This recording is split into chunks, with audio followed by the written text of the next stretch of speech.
इस लोकतंत्र के मंदिर का क्या मतलब है? हम सवाल पूछेंगे कुछ और जवाब मिलेगा कुछ। अब अधिकारी बोलता है स्काई इज पिंक, तो बोलते हैं मंत्री जी sky is pink. Water is black, तो मंत्री जी बोलते हैं वाटर इज ब्लैक। बिहार सरकार थोड़ा सा वॉल्यूम कम करो, पूरी तरीके से भगवान भरोसे चल रही है। कोई देखने वाला नहीं है, सुनने वाला नहीं है, कोई कार्रवाई नहीं है, कोई सुनवाई नहीं है। हमने कई एजेंसियों के आंकड़े भी हैं प्रस्तुत किए थे, जिसमें साबित हुआ कि बिहार सबसे गरीब राज्य है।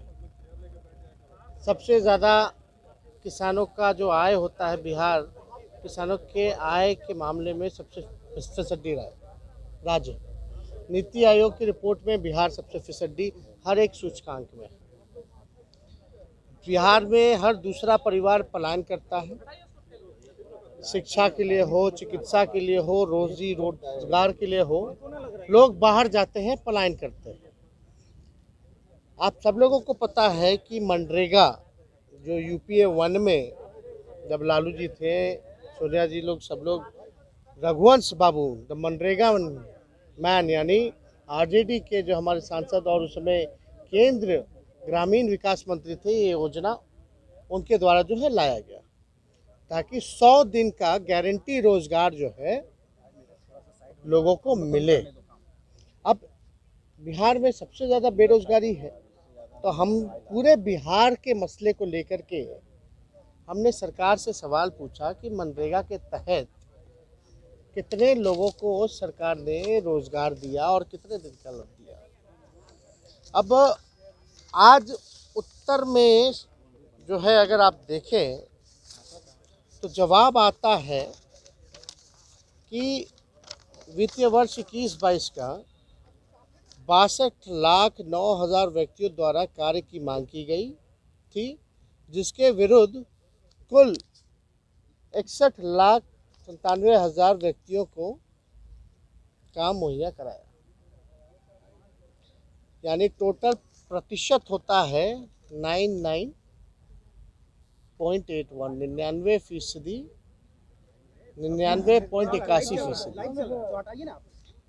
अब ऑनलाइन ये जवाब आता है बिहार विधानसभा में, हम जाकर के ऑनलाइन ये जवाब निकलवाएं तो हमें बड़ा आश्चर्य लगा कि भाई बेरोजगारी का सबसे बड़ा केंद्र बिहार है और आवेदन मात्र 62 लाख लोगों ने दिया और 62 लोग का आवेदन में से 61 लाख लोगों को इन्होंने रोजगार भी दे दी। ये तो बड़ा अद्भुत है। यानी 99.81% लोगों को इन्होंने काम दे दिया। तो वेबसाइट है, क्योंकि मनरेगा का जो है एक वेबसाइट है, वही सरकार के लोग जो है फीड करते हैं और एकदम टाइम के साथ, लेटेस्ट अपडेट के साथ कल का हम निकलवाएं कि क्या लास्ट फिगर है। जाहिर सी बात है, वही ग्रामीण विकास के ही अधिकारी होंगे जो फीड करते होंगे, जो सरकार को जो जवाब सदन में भेजा। वेबसाइट का भी देखिएगा तो हम जो निकलवाएं इसके ऊपर लिंक है।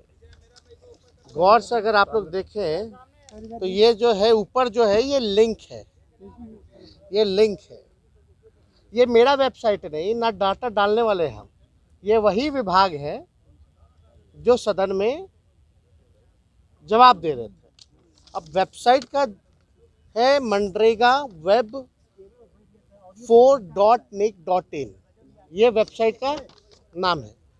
अगर आप इस वेबसाइट पे अगर आप जाते हैं मनरेगा web 4.nic.in तो इस हिसाब से ये खुल जाता है, जिसमें बिहार के हर एक जिला वाइज आपको आंकड़े जो है प्रस्तुत हो जाते हैं, मिल जाते हैं। अब ये वेबसाइट पे जब हम जा कर के देखें तो आश्चर्य का डेटा जो है हमको मिला। अब इस डेटा में क्या क्या मिला कि भाई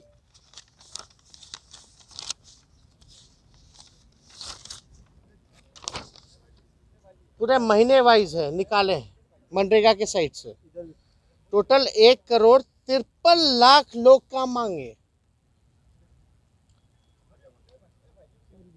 अब ये बताइए कि ये सरकार जो पकड़िएगा,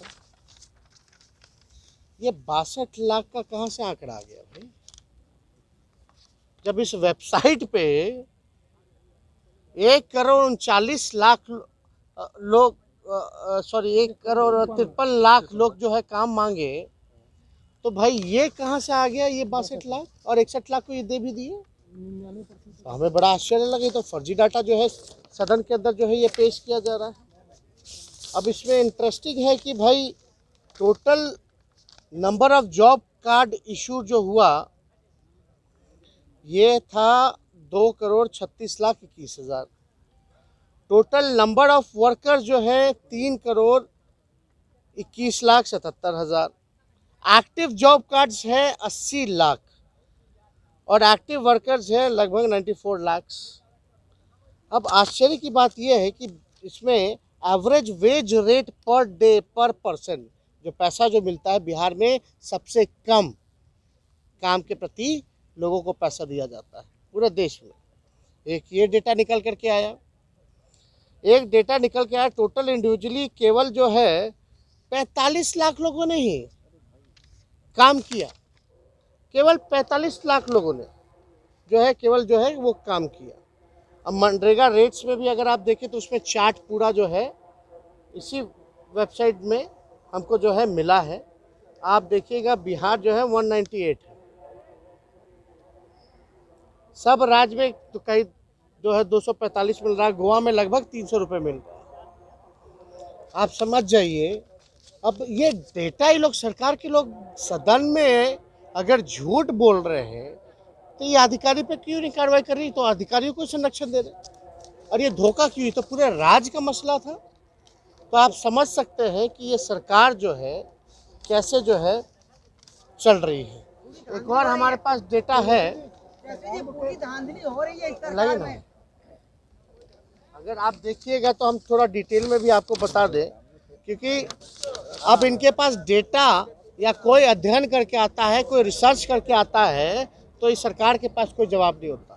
मतलब अधिकारी जो है नेताओं को बेवकूफ़ समझ रहे, मंत्रियों से झूठ पढ़वा रहे, और ये इतना इन लोगों का मनोबल बढ़ा हुआ है कि सदन के फ्लोर पर झूठ बोलवा रहे। अब आप बताइए ये वेबसाइट वाला झूठा है या सदन में जिस अधिकारी ने मंत्री से झूठ पढ़ाया वो झूठा है? ये तो मेल ही नहीं खा रहा भाई। आंकड़ा तो हम तो साफ तौर पे पूरक पे पूछिए, 62 लाख का आंकड़ा आप लाए कहाँ से? आपको दिया कौन? उसका कोई जवाब नहीं। कोई मंत्री भी ऐसे ही है, बिना अध्ययन बिना क्रॉस चेक करके लोग जो है सदन पे खड़े होकर के जवाब दे रहे। ये तो अद्भुत है ना। ऐसे कैसे लोग उम्मीद करता कि जनता का हम सवाल उठाएं और सरकार झूठ पे झूठ बोलती रहे, तो हमारे पास क्या विकल्प रह गया? अब लाठी डंडा उठाएगा लोग तो बोलेगा कि भाई देखो क्या कर रहा है। तो हम लोग तो शांति प्रिय लोग हैं, हम तो तर्क से बात कर रहे हैं, उन्हीं के डेटा से हम बात कर रहे हैं, उन्हीं की बात को हम बता रहे हैं। अब आप देखिएगा ना, टोटल जो है वर्कर्स मात्र टोटल निकालिएगा तो केवल 29.4 है, मात्र केवल 29.4। बिहार में कुल 45.67 लाख लोगों को मात्र 1,14,590 लोगों को ही 100 दिन मजदूरी करने का अवसर मिला। मात्र आप समझ जाइए कि इतने आवेदक हैं, मान लीजिए 1.5 करोड़, उसमें से मात्र 14 या 15 ही हज़ार लोग हैं जो 100 दिन का काम जो है वो पूरा किए। अब इसमें तो बड़ा आश्चर्य का बात लगता है। सबसे कम बिहार में ही है 21-22 में। अब ये बड़ा, आप बताइए, अब ऐसे मंत्रियों से हम लोग क्या उम्मीद कर सकते हैं? और हमने भी कहा इसमें जांच के लिए 7 दिन क्यों लगेगा भाई? आप वेबसाइट खोलिए, देख लीजिए आंकड़ा, उसी टाइम दंडित कीजिए। इसमें जांच क्या करेंगे? कौन सा जांच करेंगे? और आज तक जांच में किसी को सज़ा हुई है? अगर जांच में अधिकारी झूठा दिया है मंत्री को रिपोर्ट, अब मंत्री झूठ पढ़ता है तो झूठ पढ़ने वाले को भी तो सज़ा होनी चाहिए ना। तो मंत्री है यानी मंत्री का काम भी नहीं कर रहा है। मंत्री सदन में अगर जवाब दे तो क्रॉस चेक करके, एग्जामिन करके, सारा चीज देख करके सदन में सच बोलना चाहिए। नहीं तो इस लोकतंत्र के मंदिर का क्या मतलब है? हम सवाल पूछेंगे कुछ और जवाब मिलेगा कुछ। हम पूछ रहे कितने लोग बेरोजगार है तो जवाब मिलेगा कुछ। अब अधिकारी बोलता है स्काई इज पिंक तो बोलते हैं मंत्री जी sky is pink. Water is black तो मंत्री जी बोलते हैं वाटर इज ब्लैक, है ना। तो ऐसे अगर सरकार चलेगी तो आप समझ सकते हैं कि बिहार के लोगों का क्या होगा।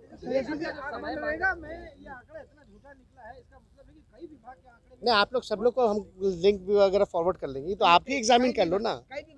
अरे भाई आप न्यूज चैनल हैं, हम आपको लिंक भी दे दिए विथ एविडेंस, विथ सबूत। सरकार का उत्तर ऑन रिकॉर्ड है, अब देख लीजिए। सवाल है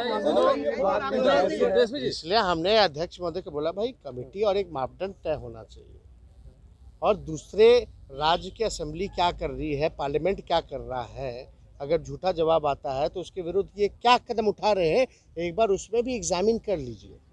दूसरे राज्य की असेंबली में क्या हो रहा है, पार्लियामेंट में क्या सज़ा प्रावधान किया जा रहा है, उस हिसाब से एक मापदंड जो है, क्राइटेरिया जो है वो तय होनी चाहिए, सुनिश्चित होनी चाहिए। ये हमने राय ऑलरेडी ऑन रिकॉर्ड जो है जब ऑल पार्टी मीटिंग में बुलाया गया था तो इसमें हमने रखा।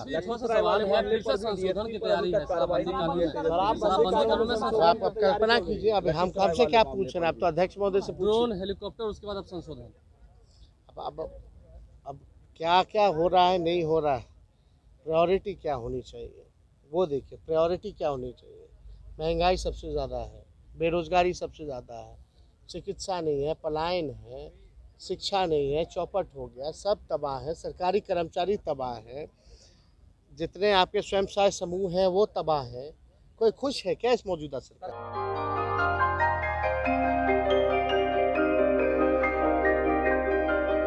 इस कोविड पैंडेमिक में सब ये शहर छोड़कर अपने शहर, अपने घर चले गए। हम लोगों का अपना शहर तो है, लेकिन वहाँ अपना घर नहीं। अगर सिचुएशन और ख़राब होता चला गया तो हम जाएंगे कहाँ? अरे ये प्रॉब्लम तो हर शहर में है, लेकिन हाँ, अपने शहर में भी अपना घर तो होना ही चाहिए। होना चाहिए तो कहाँ है अपना घर?